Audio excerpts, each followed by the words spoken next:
আমরা এখন পর্যন্ত আমাদের ওয়েবসাইট তৈরির বেশ কিছু অংশ কমপ্লিট করে ফেলেছি। টপ মেনু, লোগো, ব্যানার, তারপরে এই অ্যাবাউট এই অংশটুকু আমরা করে ফেলেছি। এই পর্বে আমরা এর পরের অংশটুকু করব, যেটা আমরা সেকশন 3 নামে একটি ফোল্ডারে সেভ করব। তো প্রথমে আমরা একটি রেক্টেঙ্গল টুল দিয়ে একটি ব্যাকগ্রাউন্ড তৈরি করব। ইচ্ছা করলে আমরা এই ব্যাকগ্রাউন্ডে নিয়ে এখানে কাজ করতে পারি, অথবা আমরা নতুন একটি ব্যাকগ্রাউন্ড তৈরি করতে পারি। ব্যাকগ্রাউন্ডের সাইজ এরকম হবে। এখান থেকে রেক্টেঙ্গল টুলটি আমরা সিলেক্ট করি। তারপর আমরা এগুলো আগে থেকে আমরা জানি, এগুলো আমরা আগেও করেছিলাম। এখান থেকে ধরে আমরা এই পর্যন্ত নিয়ে আসি।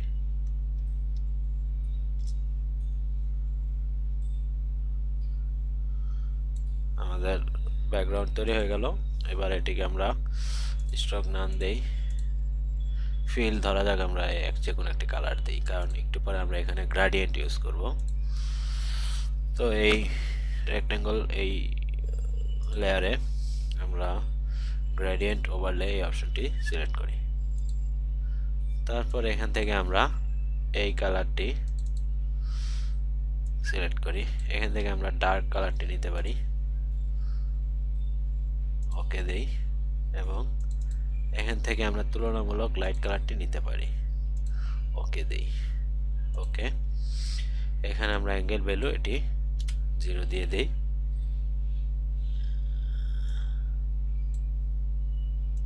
স্কেল ভ্যালু আমরা বাই ডিফল্ট যেটা ছিল সেটাই আমরা দিতে পারি।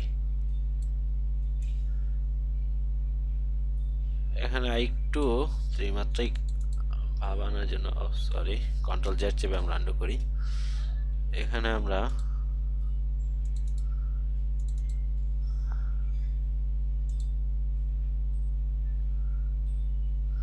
এটিকে আমরা ডিলিট করে দেই।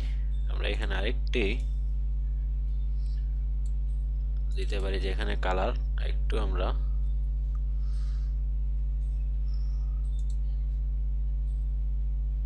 ডার্ক এবং লাইটের মাঝামাঝি আরেকটি কালার নিতে পারি, ওকে দেই, ওকে। তো এরকম কিছুটা ইফেক্ট আমরা আনতে পারি। এই জিনিসগুলো আমরা আরো ঘাটাঘাটি করলে আরো সুন্দর ইফেক্ট পাওয়া যাবে। তারপর আমরা এখানে একটি মেনু তৈরি করব, যেখানে ওয়েবসাইটের বিভিন্ন সাব মেনু থাকবে। এখানে একটি কম্পিউটার থাকবে। তো এই বিষয়গুলো আনার জন্য আমরা আগে থেকে যেই মেনুগুলি আমরা তৈরি করে রেখেছি সেগুলো আমরা ওপেন করি। জিনিসগুলো কিভাবে বানাতে হয় সেটি আমরা এখনই দেখাচ্ছি না। এই রেক্টেঙ্গল ব্যাকগ্রাউন্ডটি আমরা সেকশন লাস্ট মেনুতে নিয়ে আসি, তাহলে আমরা সব মেনু দেখতে পাবো। আমরা আমাদের সেই আগের তৈরি করা মেনুগুলো ওপেন করলাম। এই লোগো বানানো আমরা, এই বাটন বানানো আমরা উপরে দেখেছি, তাই এটি নিয়ে আমরা আলোচনা করলাম না। তো এখন আমরা এখানে একটি কম্পিউটার ডিজাইন করব বা ল্যাপটপ ডিজাইন করব, এবং এখানে একটি টেক্সট থাকবে, যেই টেক্সটটি অনেকটা এই টেক্সটটি থাকবে, মাই অ্যাপস শোকেস। তো এই টেক্সটটি লেখার জন্য আপনারা পারবেন আমি জানি, তারপর আমি একটু লিখে দেখিয়ে দিচ্ছি।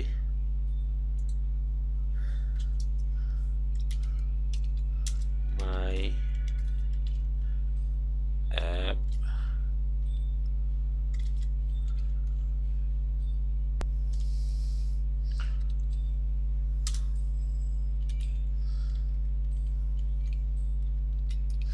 আমরা ক্যাপস লক ওপেন করে আমরা সবগুলো অক্ষর বড় করতে পারি। সবগুলো সিলেক্ট করলাম, সিলেক্ট করে আমরা এখানে সাইজ বাড়িয়ে অ্যাবাউট 39 দিয়ে দিই। তারপর আমরা এই টেক্সটটিকে আমরা এভাবে আমাদের কাঙ্ক্ষিত স্থানে বসিয়ে দিই। খুবই সহজ সিম্পল জিনিস। তারপর এখানে আমরা একটি কম্পিউটার ডিজাইন করব। কম্পিউটার ডিজাইন করার জন্য আমরা এখান থেকে ধরা যাক কম্পিউটারটি সাইজের স্ক্রিন থাকবে এতটুকু। এরপর এখান থেকে স্ট্রোকটি আমরা নাম দিয়ে দেই, এখানে ফিল দেই পিওর হোয়াইট। তারপর এরকম আমরা আরেকটি রেক্ট্যাঙ্গল টুলের সাহায্যে আমরা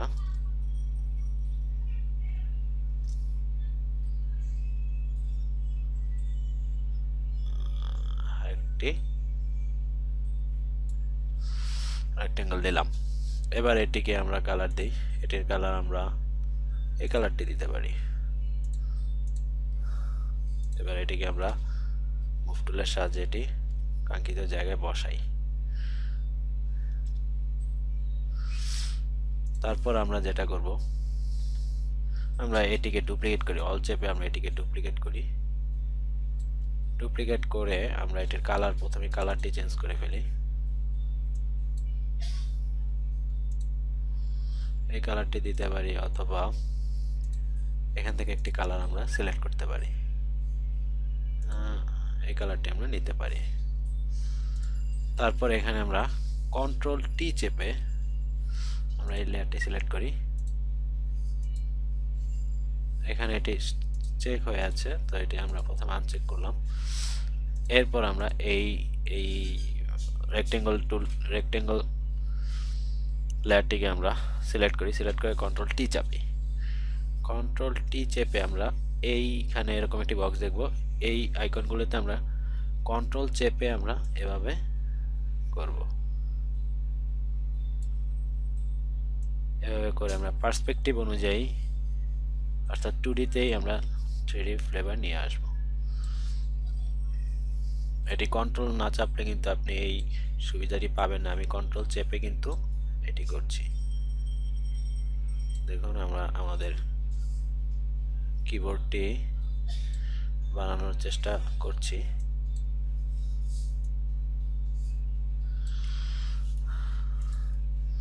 আমরা কিন্তু মোটামুটি আমরা আমাদের কাঙ্ক্ষিত কিবোর্ড ডিজাইনটি প্রায় করে ফেলেছি। এটিকে একটু সময় দিয়ে কারেকশন করতে হবে, তো আমি এটি আর সময় বাড়াচ্ছি না। অর্থাৎ কিভাবে বানাতে হয় একটি, যেটি আমরা উপরের আইফোন তৈরি করার সময় বানিয়ে দেখাইনি, বাট এখানে একটি বানিয়ে দেখালাম। তারপর আমরা যেটা করব, এখানে আমরা একটু বাড়তি মনে হচ্ছে, এটিকে আমরা একটু কমিয়ে দিই। দেখ, মোটামুটি এটা ধরা যায় আমাদের কম্পিউটার। এবং এখানে আমরা আরেকটি জিনিস তৈরি করব। এটার কালার আমরা হোয়াইট দিতে পারি। ব্যাস, আমাদের কম্পিউটারের তৈরির কাজ মোটামুটি শেষ। এটি হচ্ছে আমাদের কম্পিউটার। তো এখান থেকে এই পর্যন্ত আমরা শিফট ক্লিক করি, অর্থাৎ নিচের লেয়ারটি এবং এই লেয়ারটি আমরা শিফট ক্লিক করে একসাথে সবগুলো সিলেক্ট করে রাইট ক্লিক করে কনভার্ট টু স্মার্ট অবজেক্ট এখানে ক্লিক করি। তাহলে দেখুন আমাদের 4টা লেয়ার মিলে একটি লেয়ারে পরিণত হয়েছে। এবং এখানে যদি আমরা ডাবল ক্লিক করি এরকম একটু ওপেন হবে। ওকে দেই। এখানে দেখুন আমরা এই জিনিসগুলো আমরা ইচ্ছে করলে আবার এডিট করতে পারবো। তো যাই হোক, আমি এটি নো দিয়ে আনসেভ করলাম। তো এই লেয়ারটিকে আমরা আমাদের কাঙ্ক্ষিত স্থানে বসিয়ে আমরা আমাদের এই সেকশন 3 এর কাজ মোটামুটি কমপ্লিট করে ফেলেছি। তবে এখানে আরেকটি মেনুর কাজ বাকি রয়েছে, তো আমরা এখন এটি করব। এটি তৈরি করতে খুব সহজ, আশা করি এমনিতেই পারবেন। তারপর আমরা এখানে দেখাচ্ছি, এখানে আমরা এই সাইজ দেখি কত, মনে করি আমরা এখানে টোটাল 18 ইঞ্চি। তো এখানে 6টা সেকশন হবে, তো 3 6 18, 3 ইঞ্চি করে আমরা মেনুটি তৈরি করব। তো এখান থেকে আমরা গ্রিড নেই। উপরে আমরা ইঞ্চির মাপটি দেখতে পাচ্ছি। এটা হচ্ছে আমাদের প্রথম 1 ইঞ্চি, প্রথম মেনুটি। এটিকে আমরা ডিলিট করে ফেলি। তারপরে আমরা আবার 9, অর্থাৎ প্রতিটি মেনুর সাইজ আমরা 3 ইঞ্চি করে নিচ্ছি।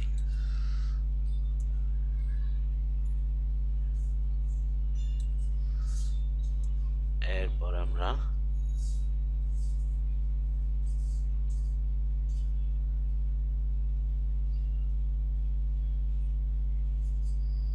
এখানে এটি দেই। মোটামুটি আমাদের মেনু তৈরি করা যায়, আমরা মোটামুটি করে ফেলছি। এবার এই অংশটুকু আমরা একটি রেক্টেঙ্গল টুলের সাহায্যে আমরা এই সেকশন 4 এর ভিতরে আমরা করব। এখান থেকে আমরা একটা রেক্টেঙ্গলের সাহায্যে আমরা আরেকটি রেক্টেঙ্গল তৈরি করি। এটির কালার আমরা একটু লাইট দিতে পারি। এই কালারগুলো আমরা এখান থেকে নিতে পারি, লোগো থেকে, বা এখান থেকে আমরা নিতে পারি। তো এই কালারগুলো নিয়ে আমরা বিভিন্নভাবে এক্সপ্লেন করব। তবে সবচেয়ে মেইন যে জিনিস সেটি আমরা এখন কিভাবে করতে হয় সেটি দেখব। তবে এই রেক্টেঙ্গলগুলো আমরা মেনুর ব্যাকগ্রাউন্ডের উপরে রাখি, তাহলে আমাদের হয়তো কাজ করতে সুবিধা হবে। এখানে আমরা কালার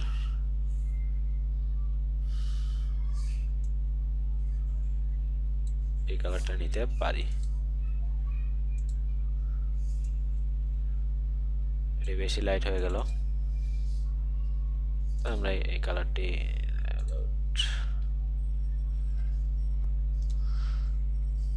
আমরা প্রথমে সিলেক্ট করি। এখান থেকে আমরা অল্প অল্প করে লাইটের দিকে যাব, তো আমরা এই কালারটি সিলেক্ট করতে পারি। ওকে, এবার এটিকে আমরা ডুপ্লিকেট করব। অল্ট চেপে আমরা এখানে এটি ডুপ্লিকেট করলাম। এখানে আমরা ডুপ্লিকেট করার পরে আমরা প্রতিটিতে আবার গ্রেডিয়েন্ট ইউজ করব। এখানে আমরা গ্রেডিয়েন্ট ওভারলের মাধ্যমে, এখানে একটি টুলস অপশন রয়েছে ফোরগ্রাউন্ড টু ব্যাকগ্রাউন্ড, যেটি নরমালি দেয়া থাকে। তো এখানে আমরা এই কালারটি দিতে পারি।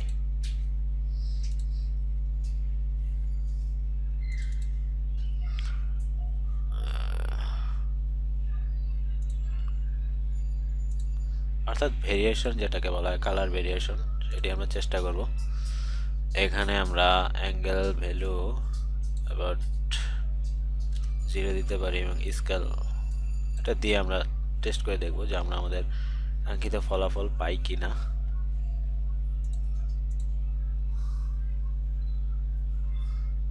তো আবার আমরা গ্রেডিয়েন্ট একটু ভেরিয়েশন আনি, এখানে আমরা কালারে একটু ভেরিয়েশন আনি, অর্থাৎ মেনুগুলো যেন আলাদাভাবে আলাদা করা যায় এই অপশনগুলো থেকে। তারপরে এটিকে আমরা ডুপ্লিকেট করি।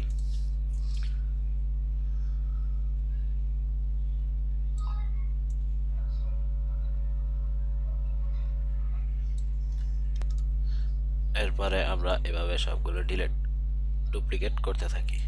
অল্ট চেপে আমি ডুপ্লিকেট করছি।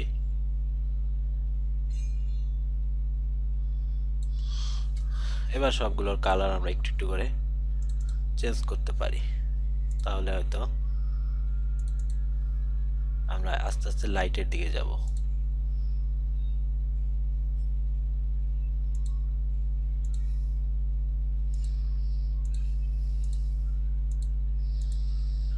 প্রতিটিতে এভাবে একটু একটু করে আমরা লাইটের দিকে দিব।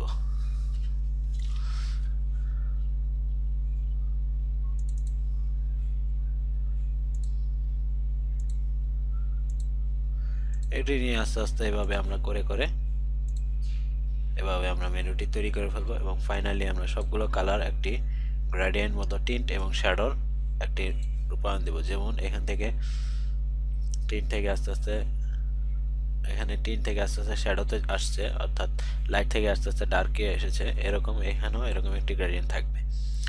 আশা করি মেনু কীভাবে তৈরি করতে হয় সেটি নিয়ে আমরা মোটামুটি ধারণা পেয়ে গেলাম এবং আমরা আমাদের কাঙ্ক্ষিত সেকশন 3 অংশটি তৈরি করে ফেললাম। পরবর্তী পর্বে আমরা এই অংশটি তৈরি করব। ধন্যবাদ।